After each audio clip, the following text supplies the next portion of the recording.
ನೋಡ್ತಿದ್ದೀರಾ ಸುವರ್ಣ.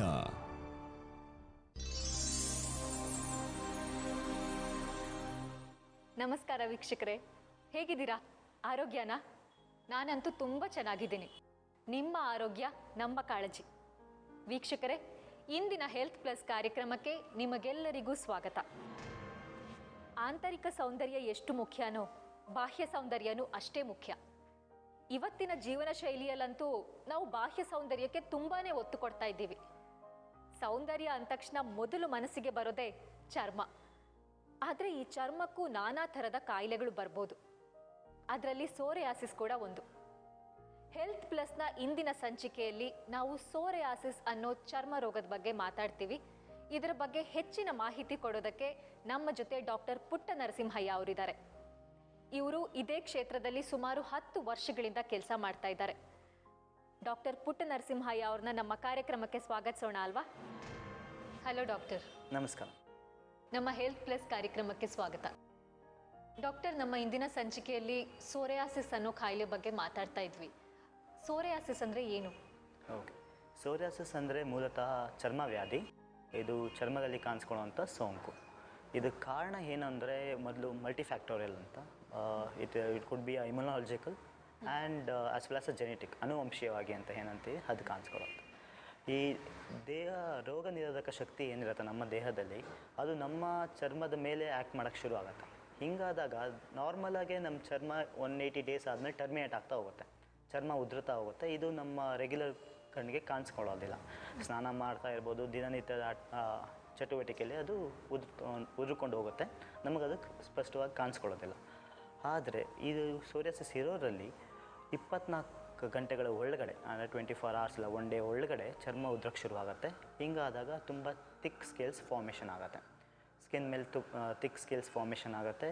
And scaly, very scaly, silvery scales ಥರ ಇರುತ್ತೆ. ಇದು ನವೆನೂ ಉಂಟಾಗುತ್ತೆ, ತುಂಬ ಕಡಿತ ಉಂಟಾಗುತ್ತೆ. ಈ ರೀತಿ ತೊಂದರೆಗಳು ಕಾಣಿಸ್ಕೊಳ್ಳುತ್ತೆ ಸೋರಿಯಾಸಿಸಲ್ಲಿ. ಅಂದರೆ ನೀವು ಚರ್ಮ ಉದುರೋದು ಅಂತ ಹೇಳಿದ್ರಿ. ಹೌದು. ಇದು ಯಾರಿಗೆ ಬೇಕಾದರೂ ಆಗ್ಬೋದಾ? ಇದು ಸೋರಿಯಾಸಿಸ್ ಇನ್ ಪರ್ಟಿಕ್ಯುಲರ್ ಯಾರಲ್ಲಿ ಬೇಕಾದ್ರೂ ಕಂಡು ಬರುತ್ತೆ.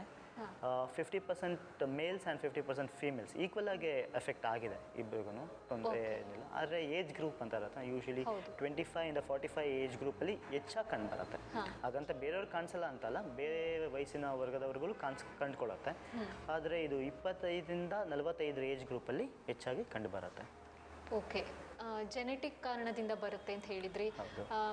ಅಥವಾ ಬೇರೆ ಏನಾದರೂ, ಈಗ ದೇಹಕ್ಕೆ ಬೇರೆ ಏನಾದರೂ ವ್ಯಾಧಿ ಇದ್ದರೆ, ಬೇರೆ ಏನಾದರೂ ರೋಗದಿಂದ, ಸೈಡ್ ಇಫೆಕ್ಟಿಂದ ಆ ಥರ ಏನಾದರೂ ಆಗೋ ಚಾನ್ಸ್ ಇದೆಯಾ? ಖಂಡಿತವಾಗ್ಲೂ ಸೋರಿಯಾಸಿಸ್ ಆ ರೀತಿ ಯಾವುದೇ ಸೈಡ್ ಎಫೆಕ್ಟ್ಸಿಂದ ಕಂಡು ಬರೋದಿಲ್ಲ. ಬೇಸಿಕಲಿ ಜಿನ್ ಮ್ಯಾನಿಪುಲೇಷನ್ ಆಗಿರುತ್ತೆ, ಜೆನೆಟಿಕಲಿ ಡಿಸಾರ್ಡರ್ ಆಗಿರುತ್ತೆ, ಅದೊಂದು. ಇನ್ನೊಂದು ಇಮ್ಯುನಾಲಜಿಕಲ್, ಅಂದರೆ ನಮ್ಮ ಆಟೋ ಇಮ್ಯೂನ್ ಡಿಸಾರ್ಡರಿಂದ ಕಂಡು ಬರುತ್ತೆ. ಹಾಗಾದರೆ ಇದರಿಂದ ಅಪಾಯ ಏನೂ ಇಲ್ಲ? ಸೋರಿಯಾಸಿಸಿಂದ ಅಪಾಯ, ಇಫ್ ನಾಟ್ ಟ್ರೀಟೆಡ್, ಅದು ಸರಿಯಾಗಿ ಚಿಕಿತ್ಸೆ ತಗೊಳ್ಳದೆ ನಂತರ ದೇಹ ಪೂರ ಚರ್ಮದಕ್ಕೆ ಹರಡ್ಕೊಳ್ಳುತ್ತೆ. ಹರಡಿದ ನಂತರ ದಿನಗಳಲ್ಲಿ ಕಾರ್ಡಿಯೋವ್ಯಾಸ್ಕ್ಯುಲರ್ ಡಿಸೀಸ್ ಅಂತ, ಹೃದಯಕ್ಕೆ ಸಂಬಂಧಪಟ್ಟ ಕಾಯಿಲೆಗೆ ಟರ್ನ್ ಆಗೋ ಚಾನ್ಸಸ್ ಇರುತ್ತೆ. And they are more prone to diabetic. Psoriasis ಇರೋರು ಡಯಾಬಿಟಿಸ್ಗೆ ಮೋರ್ ಪ್ರೋನ್. ಸೊ ಈ ಥರ ತೊಂದರೆಗಳು ಕಾಣಿಸ್ಕೊಳ್ಳುತ್ತೆ ಮುಂದಕ್ಕೆ. So it's also a bit of dangerous. ಈಗ ಒಬ್ಬರಿಗೆ ಓಕೆ, ನನ್ನ ಸ್ಕಿನ್ ಉದುರುತ್ತಾ ಇದೆ ಅಂತ ಗೊತ್ತಾದ ತಕ್ಷಣ ಅವ್ರು ಮಾಡಬೇಕಾದ್ದೇನು, ಅಥವಾ ಅದು ಗೊತ್ತಾಗೋದಾದರೂ ಹೇಗೆ? ಓಕೆ, ಈಗ ಸೋರಿಯಾಸಿಸ್ ಹೇಗೆ ಗೊತ್ತಾಗುತ್ತೆ ಅಂತ ಆದರೆ, ಈಗ ಪ್ಯಾಚ್ ಫಾರ್ಮಲ್ಲಿ ಆಗುತ್ತೆ.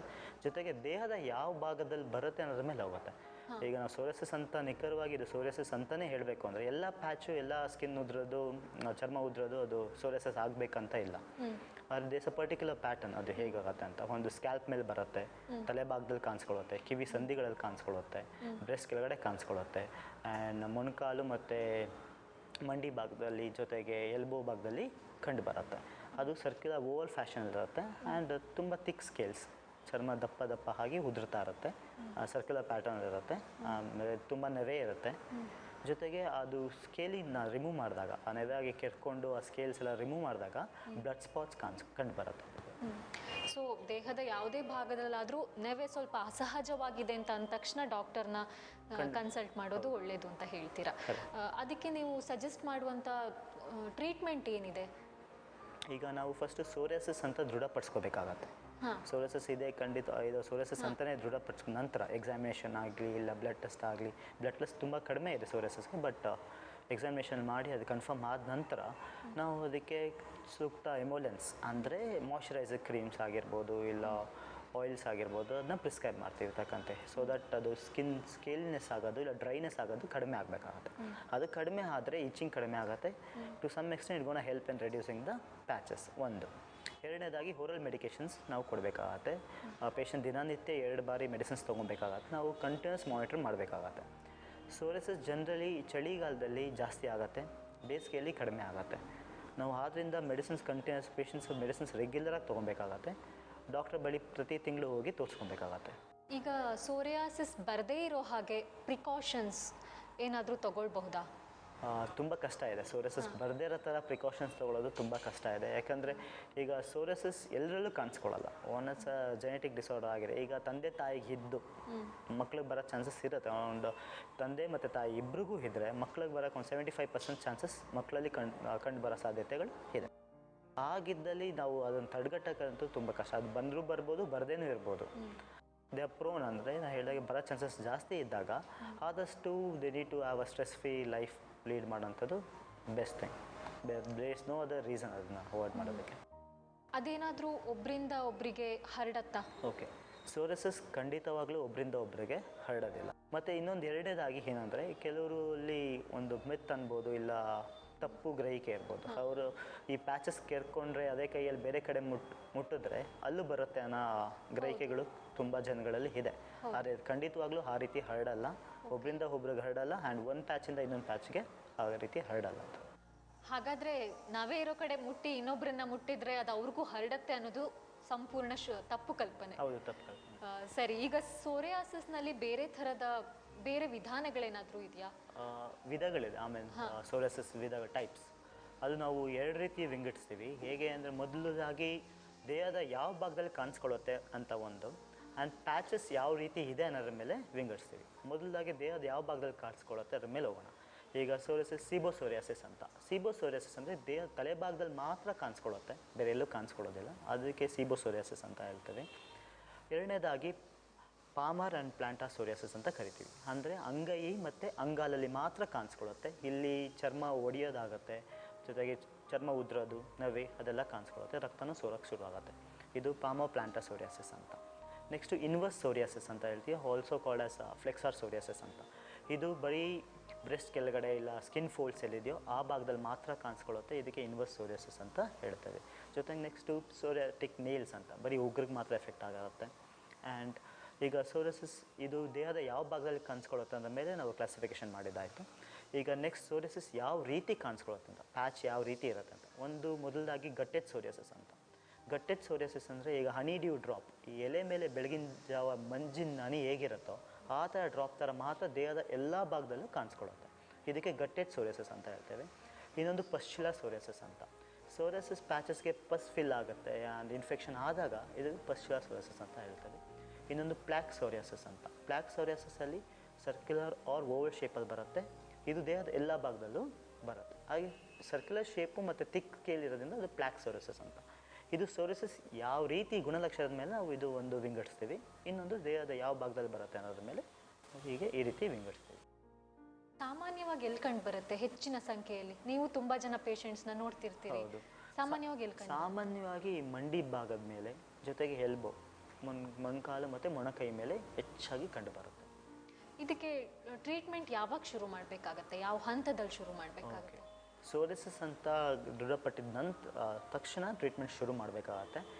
ಶುರು ಮಾಡಿ ಮೆಡಿಸಿನ್ಸ್ನ ರೆಗ್ಯುಲರಾಗಿ ತೊಗೊಬೇಕಾಗತ್ತೆ. ಅದು ಕಂಪ್ಲೈಯನ್ಸ್ ಇಸ್ ಮೋಸ್ಟ್ ಇಂಪಾರ್ಟೆಂಟ್. ಅಂದರೆ ಮೆಡಿಸಿನ್ ಯಾವುದೇ ಕಾರಣಕ್ಕೂ ಮಧ್ಯದಲ್ಲಿ ನಿಲ್ಲಿಸೋದಾಗಲಿ, ಯಾಕಂದರೆ ನಾನು ಆಗಲೇ ತಿಳಿಸ್ಕೊಟ್ಟಂಗೆ ಚಳಿಗಾಲದಲ್ಲಿ ಜಾಸ್ತಿ ಆಗುತ್ತೆ, ಆಮೇಲೆ ಬೇಸಿಗೆಯಲ್ಲಿ ಕಡಿಮೆ ಆಗುತ್ತೆ. ಕಡಿಮೆ ಆಯಿತು ಅಂತ ಮೆಡಿಸಿನ್ ನಿಲ್ಲಿಸಬಾರ್ದು. ಪೇಷಂಟ್ಸ್ ಮೆಡಿಸಿನ್ ರೆಗ್ಯುಲರಾಗಿ ತೊಗೋತಾ ಇರಬೇಕಾಗತ್ತೆ. ಇದಕ್ಕೆ ಇಂಥದ್ದೇ ಆಹಾರ ಪಥ್ಯ ಅಂತ ಏನಾದರೂ ಇದೆಯಾ? ಇಂಥ ಸ್ಟ್ರಿಕ್ಟ್ ರೆಜಿಮೆನ್ ಇಲ್ಲ, ಬಟ್ ಈ ರೆಡ್ ಮೀಟ್ ಅಂತ ನಾವೇನು ಹೇಳ್ತೀವಿ, ಮಟನ್ ಆಗಿರ್ಬೋದು, ಇದನ್ನು ಸ್ವಲ್ಪ ಅವಾಯ್ಡ್ ಮಾಡಬೇಕಾಗತ್ತೆ. ಅದು ಬಿಟ್ಟು ಇದೇ ಪದಾರ್ಥ ಕಂಪ್ಲೀಟ್ ಅವಾಯ್ಡ್ ಮಾಡಬೇಕಂತಂತೂ ಯಾವುದೂ ಇಲ್ಲ. ಆದರೆ omega 3 fatty acids and omega 6 ಇದು ಹೆಚ್ಚಾಗಿ ಸಮುದ್ರ ಮೀನು ಮತ್ತು ವೆಜಿಟೇರಿಯನ್ಸ್ಗೆ ಅಗಸೆ ಬೀಜ ಅಂತ ಹೇಳ್ತೀವಿ, ಅವ್ರು ಫ್ಲ್ಯಾಕ್ಸ್ ಸೀಡ್ಸ್ ಅಂತ ಇದ್ರಲ್ಲಿ ಕಂಡು ಬರುತ್ತೆ. ಇದನ್ನು ಜಾಸ್ತಿ ಸೇವನೆ ಮಾಡಬೇಕಾಗತ್ತೆ. ಯಾಕಂದರೆ ಇದು ತೊಗೊಳೋದ್ರಿಂದ ಸ್ಕಿನ್ ಸ್ವಲ್ಪ ಡ್ರೈನೆಸ್ ಆಗೋದಾಗಲಿ, ಸ್ಕಿನ್ ಉದ್ರೋದಾಗಲಿ ಖಂಡಿತವಾಗ್ಲೂ ಕಡಿಮೆ ಆಗುತ್ತೆ. ನಮಗೆ ಚರ್ಮದಲ್ಲಿ ಸಣ್ಣ ಕಲೆ ಇದ್ರೂ ಮನಸ್ಸಿಗೊಂಥರ ಕುಗ್ಗಿ ಹೋಗ್ತೀವಿ, ಅಯ್ಯೋ ಅಲ್ಲಿ ಕಲೆ ಇದೆ ಹಾಗೆ ಅಂತೆಲ್ಲ. ಈ ಸೋರಿಯಾಸಿಸ್ ಇರುವಂಥ ಮನುಷ್ಯರು, ವ್ಯಕ್ತಿಗಳು ಮಾನಸಿಕವಾಗಿ ಏನಾದರೂ ಕುಗ್ಗಿ ಹೋಗ್ತಾರಾ? ಹೌದು, ಸೋರಿಯಾಸಿಸ್ ಹೆಚ್ಚಾಗಿ ಮನಸ್ಸಿನ ನ್ಯೂನತೆಯನ್ನು ಅನುಭವಿಸ್ತಾರೆ.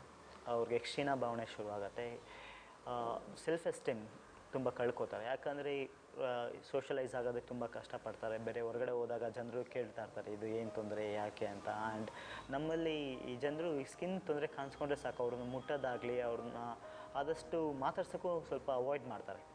ಹೊರಗಡೆನೇರಾಗಲಿ, ಮನೆಯಲ್ಲಿ ಸ್ವಂತ ಮನೆಯಲ್ಲೇ ಅಣ್ಣ ತಮ್ಮಂದಿರೇ ಸ್ವಲ್ಪ ಅವಾಯ್ಡ್ ಮಾಡ್ತಾರೆ ಈ ಥರ. ಆದರೆ ಸೋರಿಯಾಸಿಸ್ನ ಖಂಡಿತವಾಗ್ಲೂ ಬೇರೆಯವ್ರಿಗೆ ಹರಡಲ್ಲ, ಆದ್ದರಿಂದ ಅವ್ರನ್ನ ಮುಟ್ಬೋದು, ಅವ್ರ ಹತ್ರ ಮಾತಾಡ್ಸ್ಕೊಂಡು ಚೆನ್ನಾಗಿರ್ಬೋದು.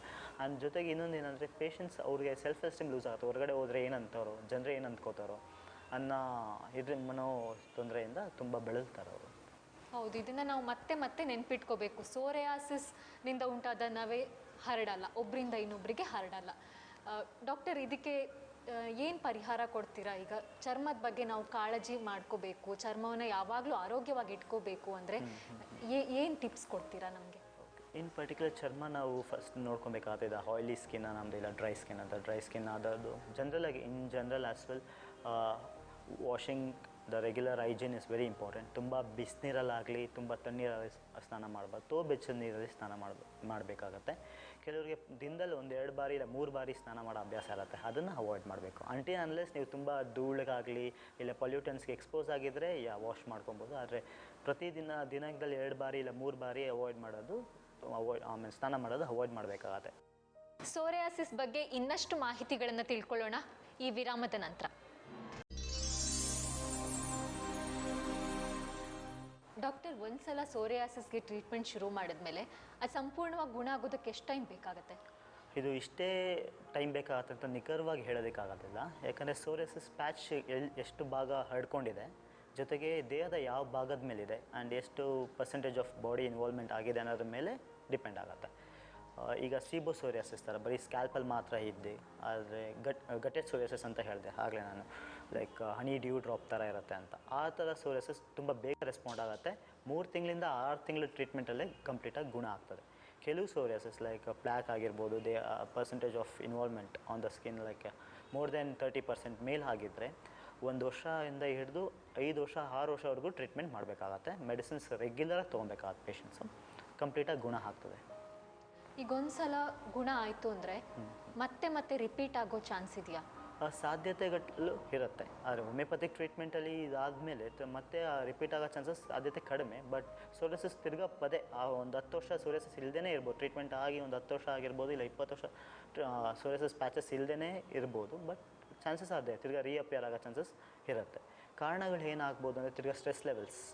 ಸ್ಟ್ರೆಸ್ ಇವತ್ತು ಖಂಡಿತವಾಗ್ಲೂ ಈಗಿನ ಜೀವನ ಶೈಲಿಯಲ್ಲಿ ಎಲ್ರಿಗೂ ಸ್ಟ್ರೆಸ್ ಇರುತ್ತೆ. ನಾವು ಹೇಗೆ ಅದಕ್ಕೆ ರಿಯಾಕ್ಟ್ ಮಾಡ್ತೀವಿ ಅನ್ನೋದ್ರ ಮೇಲೆ ಹೋಗುತ್ತೆ. ಆದ್ದರಿಂದ ನಮ್ಮ ಸ್ಟ್ರೆಸ್ ಲೆವೆಲ್ಸ್ ಈಗ ತುಂಬ ಇದ್ದರೆ ಬರೋ ಚಾನ್ಸಸ್ ಇರುತ್ತೆ. ಸೋರ್ ಥ್ರೋಟ್ ಅಂತ ಗಂಟಲು ನೋವಾಗಿದ ತಕ್ಷಣ ನಾವು ಡಾಕ್ಟರ್ ಹತ್ರ ಬಳಿ ಬಂದು ಟ್ರೀಟ್ಮೆಂಟ್ ತೊಗೊಬೇಕಾಗತ್ತೆ. ಯಾಕಂದರೆ ಸ್ಟೆಪ್ಲೋಕಾಕಲ್ ಇನ್ಫೆಕ್ಷನ್ ಅಂತ ಆಗುತ್ತೆ, ಅದಾದಾಗಲೂ ಇದು ಜಾಸ್ತಿ ಆಗೋ ಸಾಧ್ಯತೆ ಇರುತ್ತೆ. ಮೂರನೇದಾಗಿ ಕೆಲವು ಮೆಡಿಕೇಷನ್ಸ್ ಲೈಕ್ ಆ್ಯಂಟಿ ಮಲೇರಿಯಾಸ್, ಆಮೇಲೆ BP ತೊಗೊಳ್ಕೊಳ್ಳೋಂಥ ಕೆಲವು ಮೆಡಿಸಿನ್ಸಿಂದನೂ ಇದು ಜಾಸ್ತಿ ಆಗೋ ಸಾಧ್ಯತೆಗಳು ಇರುತ್ತೆ. ಸೊ ಆದ್ದರಿಂದ ಇದನ್ನು ನಾವು ಕಂಟಿನ್ಯೂಸ್ ಮಾನಿಟರ್ ಮಾಡಬೇಕಾಗತ್ತೆ. 10-15 ವರ್ಷ ಕಂಪ್ಲೀಟಾಗಿ ಗುಣ ಆಗಿ ಏನು ಪ್ಯಾಚಸ್ ಇಲ್ಲದೇನೂ ಇರೋ ಸಾಧ್ಯತೆಗಳು ತುಂಬ ಇದೆ. ಮತ್ತೆ ರಿಪೀಟ್ ಆಗದೇನೂ ಇರ್ಬೋದು. ಹೌದು. ಈಗ ತುಂಬ ಜನರಿಗೆ ಟ್ರೀಟ್ಮೆಂಟ್ ತಗೊಳ್ಳೋ ಅನುಕೂಲ ಇರಲ್ಲ, ಅಥವಾ ಡಾಕ್ಟರ್ಸ್ ಹತ್ರ ಹೋಗೋಕ್ಕೆ ಗೊತ್ತಾಗಲ್ಲ, ಅಂಥವ್ರು ಮನೇಲೇ ಏನಾದರೂ ಔಷಧಿಗಳನ್ನ ಮಾಡ್ಕೋಬೋದಾ? ಈ ಪರ್ಟಿಕ್ಯುಲರ್ ಕಂಡೀಷನ್ ಸೋರಿಯಾಸಿಸಲ್ಲಿ ಮನೆ ಔಷಧಿಲಿ ಅಂತ ತೊಗೊಂಡು ಯಾರು ಗುಣಪಡಿಸ್ಕೊಳ್ಳೋಕ್ಕಂತೂ ಖಂಡಿತ ಆಗೋದಿಲ್ಲ. ಇದಕ್ಕೆ ಪರ್ಟಿಕ್ಯುಲರ್ ಓರಲ್ ಮೆಡಿಕೇಷನ್ಸ್ ಬೇಕಾಗತ್ತೆ. ಒಂದು ಏನು ಮಾಡ್ಬೋದು ಅಂದರೆ ಸೋರಿಯಾಸಿಸ್ ಪ್ಯಾಚಸ್ ಇರೋರು ಮನೆಯಲ್ಲೇ ಏನಾದರೂ ಸ್ವಲ್ಪ ಲೈಕ್ ಸ್ಕೇಲಿಂಗ್ ಇರುತ್ತೆ ತುಂಬ, ಆ ಸ್ಕೇಲಿಂಗ್ ಅವಾಯ್ಡ್ ಮಾಡೋದಕ್ಕಾಗಲಿ ಇಲ್ಲ ಇಚ್ಚಿಂಗ್ ಕಡಿಮೆ ಮಾಡ್ಕೊಳ್ಳೋದಕ್ಕಾಗಲಿ ಆಗಲೇ ತಿಳಿಸ್ಕೊಂಡಂಗೆ ಪದೇ ಸ್ನಾನ ಮಾಡೋದನ್ನ ಸ್ವಲ್ಪ ಅವಾಯ್ಡ್ ಮಾಡಬೇಕಾಗತ್ತೆ. ಯಾಕಂದರೆ ಡ್ರೈನೆಸ್ ಆಗ್ತಾ ಇರುತ್ತಲ್ಲ ಅದರಿಂದ. And soap, glycerine base soap use ಮಾಡಬೇಕಾಗತ್ತೆ. ರೆಗ್ಯುಲರ್ ಸೋಪ್ಸ್ ಯೂಸ್ ಮಾಡಬಾರ್ದು ಸೋರಿಯಾಸಿಸ್ ಅವರು. ಇದು 2ನೇದಾಗಿ. 3ನೇದಾಗಿ ಹೆಚ್ಚಾಗಿ ನೀರಿನ ಅಂಶ ಇರೋಂಥ ಹಣ್ಣುಗಳಾಗಲಿ ತರಕಾರಿ ಆಗಲಿ ಅದನ್ನ ಸೇವನೆ ಮಾಡಬೇಕಾಗತ್ತೆ. ಡೈಲಿ ಅರೌಂಡ್ 3 ಲೀಟರ್ಸ್ ಲಿಕ್ವಿಡ್ ಇಂಟೇಕ್ನ ಒಂದು ಮೇಂಟೈನ್ ಮಾಡ್ಕೊಬೇಕಾಗತ್ತೆ. ಇನ್ನೊಂದು ಸೋರಿಯಾಸಿಸ್ ಪ್ಯಾಚಸ್ ಇರೋರು ಬೆಳಗಿನ ಜಾವ 8 ಗಂಟೆ ಒಳಗಡೆ ಎಳೆ ಬಿಸಿಲಿಗೆ ಒಂದು 10 ನಿಮಿಷ ಮೈ ಒಡ್ಡಿ ನಿಂತ್ಕೊಬೇಕಾಗತ್ತೆ. ಇದರಿಂದ ಪ್ಯಾಚಸ್ ಹೀಲಾಗೋ ಸಾಧ್ಯತೆಗಳು ತುಂಬ ಇದೆ. ನಾಲ್ಕನೇದಾಗಿ ಫ್ಲ್ಯಾಕ್ಸ್ ಸೀಡ್ಸ್ ಡಯಟ್ ನಾನು ಪ್ಯಾಟರ್ನ್ ಹೇಳ್ದಂಗೆ ಅಗಸೆ ಬೀಜನ ಸೇವನೆ ಮಾಡ್ತಾ ಬರಬೇಕಾಗತ್ತೆ. ಇದರಿಂದ ಇಷ್ಟು ಮನೆಯಲ್ಲೇ ಮಾಡ್ಕೊಳ್ಳೋವಂಥ ದಿನನಿತ್ಯದ ತಕ್ಕ ಮಟ್ಟಿಗೆ ಕಡಿಮೆ ಮಾಡ್ಕೊಳ್ಬೋದು ನಾವೇಗಳನ್ನ. ಆದರೆ ಇದಕ್ಕೆ ಮೆಡಿಕೇಶನ್ ತೀರಾ ಅಗತ್ಯ. ಡಾಕ್ಟರ್ ಬಳಿ ಬಂದು ಡಯಾಗ್ನೋಸ್ ಮಾಡ್ಕೊಂಡು ಟ್ರೀಟ್ಮೆಂಟ್ ತೊಗೋಬೇಕಾಗತ್ತೆ. ಹಾಗೆ ಈ ನಗರದಲ್ಲಿ ಈ ಕಾಯಿಲೆ ಜಾಸ್ತಿ, ಹಳ್ಳಿನಲ್ಲಿ ಕಡಿಮೆ ಅಂತ ಏನಾದರೂ ಇದೆಯಾ? ಈಗ ನಾವು ತುಂಬ ಪೊಲ್ಯೂಷನಲ್ಲಿ ಇದ್ದೀವಿ, ಟ್ರಾಫಿಕ್ನಲ್ಲಿ ಇದ್ದೀವಿ, ಅದು ಈ ಕಾಯಿಲೆನ ಜಾಸ್ತಿ ಮಾಡೋ ಸಾಧ್ಯತೆ ಏನಾದರೂ ಇದೆಯಾ? ಟ್ರಾಫಿಕ್ಕಿಂದಾಗಲಿ ಪೊಲ್ಯೂಷನ್ಸಿಂದಾಗಲಿ ಸ್ಟ್ರೆಸ್ ಲೆವೆಲ್ಸ್ ಜಾಸ್ತಿ ಆದರೆ ಖಂಡಿತವಾಗ್ಲೂ ಇದು ಜಾಸ್ತಿ ಆಗುತ್ತೆ. ಆದರೆ ಸ್ಟ್ರೆಸ್ ಜಾಸ್ತಿ ಆಯಿತು ಅಂತ ಸೋರಿಯಸಿಸ್ ಬರೋದಿಲ್ಲ. ಸೋರಿಯಸಿಸ್ ಇರೋರಲ್ಲಿ ಸ್ಟ್ರೆಸ್ ಲೆವೆಲ್ಸ್ ಜಾಸ್ತಿ ಆದರೆ ಸೋರಿಯಸಿಸ್ ಪ್ಯಾಚಸ್ ಜಾಸ್ತಿ ಆಗೋ ಸಾಧ್ಯತೆಗಳು ಇರುತ್ತೆ. ಇನ್ನು ಹಳ್ಳಿ ಜನ ಮತ್ತು ಸಿಟಿ ನಗರವಾಸಿಗಳಲ್ಲಿ ಇದು ಹೆಚ್ಚಾಗಿ ಕಂಡು ಬರುತ್ತೆ. ಅಂದರೆ ನಗರವಾಸಿಗಳಲ್ಲಿ ಸ್ಟ್ರೆಸ್ ಲೆವೆಲ್ಸ್ ಜಾಸ್ತಿ ಇರೋದ್ರಿಂದ ಹೆಚ್ಚಾಗಿ ಕಂಡು ಬರುತ್ತೆ.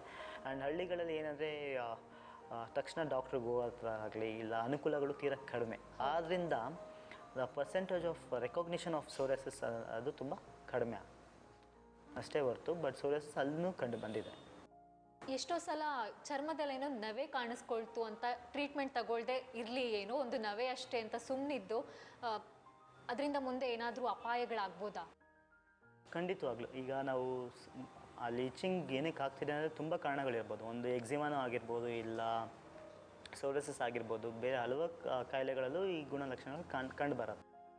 ಆದ್ದರಿಂದ ಅವರು ಡಾಕ್ಟ್ರನ್ನ ಟ್ರೀಟ್ಮೆಂಟ್ ಅಪ್ರೋಚ್ ಮಾಡಿ ಟ್ರೀಟ್ಮೆಂಟ್ ತೊಗೋಬೇಕಾಗತ್ತೆ. ಟ್ರೀಟ್ಮೆಂಟ್ ತೊಗೊಳ್ಳದೆ ಇದ್ದರೆ ದೇಹದ ಪೂರ ಬಾಡಿಗೆ ಹರಡೋ ಸಾಧ್ಯತೆಗಳು ಇರುತ್ತೆ. So and more over patients ಆ ಥರ ಅವಾಯ್ಡ್ ಮಾಡೋಕ್ಕೆ ಸಾಧ್ಯತೆ ತುಂಬ ತೀರಾ ಕಡಿಮೆ. ಯಾಕಂದರೆ ಈ ಪ್ಯಾಚಸ್ ಎಷ್ಟು ಇಚಿಂಗ್ ಜಾಸ್ತಿ ಇರುತ್ತೆ, ಸ್ಕೇಲಿಂಗ್ ಇರುತ್ತೆ ಅಂದರೆ they definitely come back to our doctor. Maybe ಇವತ್ತೆಲ್ಲ ನಾಳೆ ಆ ರೀತಿ. ಆ್ಯಂಡ್ ಸೋರಿಯಸಿಸ್ ಪ್ಯಾಚಸ್ ದೇಹದ ಎಲ್ಲ ಭಾಗ ಹರಡಿ ನೆಕ್ಸ್ಟ್ ಜಾಯಿಂಟ್ಸ್ ಇನ್ವಾಲ್ವ್ಮೆಂಟು ಇರುತ್ತೆ. ಇದು ಸ್ಮಾಲರ್ ಜಾಯಿಂಟ್ಸ್ ಇನ್ವಾಲ್ವ್ ಆಗುತ್ತೆ. ಸೋರಿಯಾಟಿಕ್ ಆರ್ಥ್ರೈಟಿಸ್ ಅಂತ ಆಗುತ್ತೆ, ಡಿಫಾರ್ಮಿಟಿ ಆಗುತ್ತೆ. ಈ ಕೈ ಒಂಥರ ಡಿಫಾರ್ಮಿಟಿ ಆಗಿ ಅದು ಫುಲ್ ಸಾಫ್ಟ್ ಆಗುತ್ತೆ joints. And smaller joints involve ಆಗುತ್ತೆ. ತುಂಬ ದೊಡ್ಡ ಜಾಯಿಂಟ್ಗಿಂತ ಸ್ಮಾಲರ್ ಜಾಯಿಂಟ್ಸ್ ಇನ್ವಾಲ್ವ್ ಆಗುತ್ತೆ. ಇದು ಸೋರಿಯಾಟಿಕ್ ಆರ್ಥ್ರೈಟಿಸ್ ಅಂತ. ಆ್ಯಂಡ್ ಸೋರಿಯಾಟಿಕ್ ನೇಲ್ಸು ಆಗುತ್ತೆ. ಉಗುರು ಉದ್ರಕ್ಕೆ ಶುರುವಾಗುತ್ತೆ. ಅಲ್ಲೂ ಉಗುರು ಉದ್ರಿ ನೆವೆ ಕೆರೆತ ಎಲ್ಲನೂ ಶುರುವಾಗುತ್ತೆ.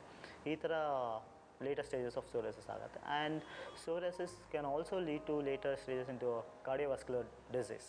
ಲೈಕ್ ಹೃದಯ ಸಂಬಂಧಪಟ್ಟ ಕಾಯಿಲೆಗಳು ಹೆಚ್ಚಾಗಿ ಕಂಡುಬರುತ್ತೆ. ಸೋರಿಯಸಿಸ್ ಇರೋ ಪೇಷಂಟ್ಸಲ್ಲಿ ಈ ನಂತರ ದಿನಗಳಲ್ಲಿ ತುಂಬ ಲೇಟಾಗಿ ಪ್ರಾಬ್ಲಿ ಒಂದು 5 ವರ್ಷ ಇಲ್ಲ 10 ವರ್ಷ ಸೋರಿಯಸಿಸ್ ಪ್ಯಾಚಸ್ ಇದ್ದವರಲ್ಲಿ ಈ ಕಾರ್ಡಿಯೋವಾಸ್ಕ್ಯುಲರ್ ಡಿಸೀಸ್ ತುಂಬ ಹೆಚ್ಚಾಗಿ ಕಂಡುಬರುತ್ತೆ. ಆ್ಯಂಡ್ ಡಯಾಬಿಟಿಸು ಹೆಚ್ಚಾಗಿ ಕಂಡುಬರುತ್ತೆ.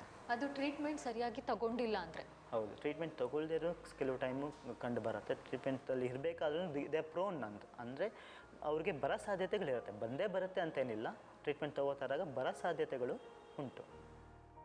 ಹಾಗಾಗಿ ಏನೇ ನಾವೇ ಸ್ವಲ್ಪ ಅಸಹಜ ಅಂತ ಅನಿಸಿದ ತಕ್ಷಣ ಡಾಕ್ಟ್ರ್ ಹತ್ರ ಹೋಗಿ ಸರಿಯಾದ ಟ್ರೀಟ್ಮೆಂಟ್ ತಗೊಳ್ಳೋದೇ ಸರಿ ಅಂತೀರಾ? ಹೌದು, ಯಾಕಂದರೆ ನವೆ ಅಂದಿದ ತಕ್ಷಣ ಅದು ಗಂದೆ ಆಗಿರ್ಬೋದು, ಅರ್ಟಿಕೇರ್ ರ್ಯಾಷಸ್ ಆಗಿರ್ಬೋದು. ಈ ಅರ್ಟಿಕೇರ್ ರ್ಯಾಷಸ್ ಅಂತ ಆದರೆ ಗಂದೆ ಥರ ಆದರೆ patient can go into anaphylactic shock.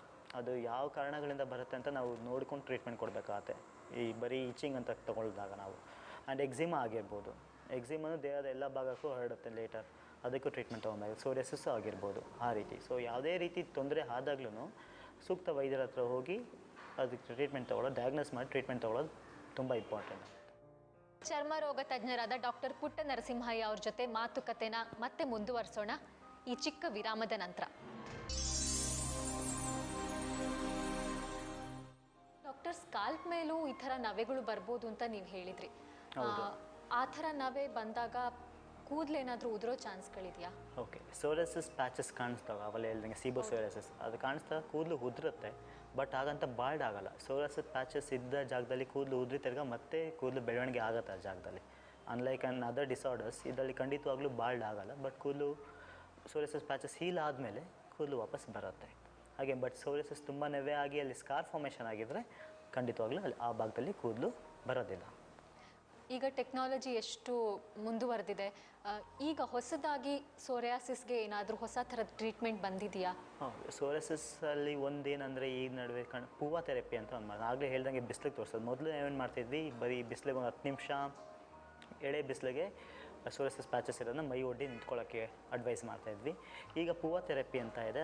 ಅದು ಫ್ರೀಕ್ವೆನ್ಸಿ ಪರ್ಟಿಕ್ಯುಲರ್ ವೇವ್ ಲೆಂತ್ ಇರುತ್ತೆ UV ರೇಸ್ದು, ಅದನ್ನು ನಾವು ಪೇಷಂಟ್ಸ್ ಪ್ಯಾಚಸ್ ಇರೋದ್ರ ಮೇಲೆ ತೋರಿಸ್ತೀವಿ. ಅದು ನಾವು ಈಗ ಚಳಿಗಾಲದಲ್ಲಿ ಆಗಿರ್ಬೋದು, ಮಳೆಗಾಲದಲ್ಲಿ ಅಷ್ಟು ಬಿಸಿಲಿರೋದಿಲ್ಲ, ಇಲ್ಲ ದೇಶದ ಕೆಲವು ಭಾಗದಲ್ಲಿ ಬಿಸಿಲೇ ಕಾಣಿಸ್ಕೊಳ್ಳೋದು, ಅಂಥದ್ದರಲ್ಲಿ ಅಂಥ ಪೇಷಂಟ್ಸ್ಗಳಿದ್ದ ಸೋರಿಯಾಸಿಸ್ ಇರೋರಲ್ಲಿ ಇದು ಯು ವಿ ರೇಸ್ ಬರುತ್ತೆ, ಸ್ಪೆಸಿಫಿಕ್ ಫ್ರೇಮ್ ಲೆಂತ್ದು, ಅದನ್ನು ಯೂಸ್ ಮಾಡಿ ಪ್ಯಾಚಸ್ನ ಗುಣಪಡಿಸ್ಬೋದು. ಇದು ಒಂದು ಲೇಟೆಸ್ಟ್ ಟೆಕ್ನಾಲಜಿ. ಇದು ಕೆಲವು ಆಲ್ರೆಡಿ ಒಂದು 3-4 ಇಯರ್ಸಿಂದ ಇದೆ. ಇನ್ನೊಂದಾಗಿ ಇನ್ನು ವೈಟಮಿನ್ ಡಿ ಡಿಫಿಷಿಯನ್ಸಿ, ಈಗ ಸೋರಿಯಾಸಿಸ್ ಇದ್ದವರಲ್ಲಿ ವೈಟಮಿನ್ ಡಿ ಡಿಫಿಷಿಯನ್ಸಿ ಕಡಿಮೆ ಇರೋದು ಕಂಡು ಬಂದಿದೆ. ಆ್ಯಂಡ್ ವೈಟಮಿನ್ ಡಿ ಸಪ್ಲಿಮೆಂಟ್ ಕೊಟ್ಟಾಗ ಪ್ಯಾಚಸ್ ಇಂಪ್ರೂವ್ ಆಗೋದು ಖಂಡಿತವಾಗ್ಲೂ ಕಂಡು ಬಂದಿದೆ. ಅದೊಂದು ಸಮೀಕ್ಷೆ ಪ್ರಕಾರ, ಒಂದು ರಿಸರ್ಚ್ ಪ್ರಕಾರ ಈ ಇಂಪ್ರೂವ್ಮೆಂಟು ಹೊಸ ಲೇಟೆಸ್ಟಾಗಿ ಕಂಡು ಬಂದಿದೆ. ವೈಟಮಿನ್ ಡಿ ಸೂರ್ಯನ ಬೆಳಕಲ್ಲೂ ಸಿಗತ್ತೆ ಅಂತಾರೆ.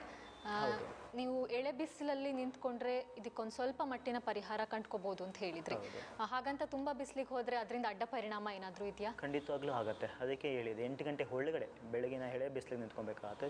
8 ಗಂಟೆ ತದನಂತರ ಟೈಮ್ನಲ್ಲಿ ನಿಂತ್ಕೊಂಡು ಇಲ್ಲ ಸನ್ನಿಗೆ, ಬಿಸಿಲುಗಾಲದಲ್ಲಿ ಸನ್ನಿಗೆ ಎಕ್ಸ್ಪೋಸ್ ಆದರೆ ಸನ್ ಬರ್ನ್ ಆಗಿ ಪ್ಯಾಚಸ್ ತಿರ್ಗಾ ಅದು ಸೋರಿಯಾಸಿಸ್ ಆಗೋ ಚಾನ್ಸಸ್ ಜಾಸ್ತಿ ಇರುತ್ತೆ, ಚಾನ್ಸ್ ಇದೆ ಅಂತ. ಹೌದು. ಓಕೆ ಡಾಕ್ಟರ್, ಗೊತ್ತಾಯ್ತಲ್ಲ ವೀಕ್ಷಕರೇ, ಸೋರಿಯಾಸಿಸ್ನಿಂದ ಉಂಟಾಗುವ ನವೆ ಒಬ್ಬರಿಂದ ಇನ್ನೊಬ್ಬರಿಗೆ ಹರಡಲ್ಲ. ಹಾಗಂತ ಇದು ಕೇವಲ ನವೆ ಅಂತ ಸುಮ್ಮನೆ ಬಿಟ್ಟರೆ ಇದು ಎಷ್ಟೆಲ್ಲ ಅಪಾಯಗಳಿಗೆ ಕಾರಣ ಆಗುತ್ತೆ ಅನ್ನೋದನ್ನು ಡಾಕ್ಟರ್ ತಿಳಿಸ್ಕೊಟ್ಟಿದ್ದಾರೆ. ಹಾಗಾಗಿ ದೇಹದ ಯಾವುದೇ ಭಾಗದಲ್ಲಿ ಏನೇ ನವೆ ಅಸಹಜ ಅಂತ ಅನಿಸಿದ್ರೆ ತಕ್ಷಣ ನಿಮ್ಮ ಸಮೀಪದ ಡಾಕ್ಟರನ್ನ ಭೇಟಿ ಮಾಡಿ ಅದಕ್ಕೆ ಸೂಕ್ತ ಔಷಧಿಯನ್ನು ಕಂಡುಕೊಳ್ಳಿ. ಡಾಕ್ಟರ್, ನಮ್ಮ ಹೆಲ್ತ್ ಪ್ಲಸ್ ಕಾರ್ಯಕ್ರಮಕ್ಕೆ ಬಂದು ಸೋರಿಯಾಸಿಸ್ ಬಗ್ಗೆ ಇಷ್ಟೆಲ್ಲ ಮಾಹಿತಿಗಳನ್ನು ಕೊಟ್ಟಿದ್ದಕ್ಕೆ ನಿಮಗೆ ತುಂಬ ಧನ್ಯವಾದಗಳು. ಮತ್ತೊಮ್ಮೆ ನಮಸ್ಕಾರ. ನಮಸ್ಕಾರ. ಒಂದು ಚಿಕ್ಕ ಕಾಣಿಕೆ.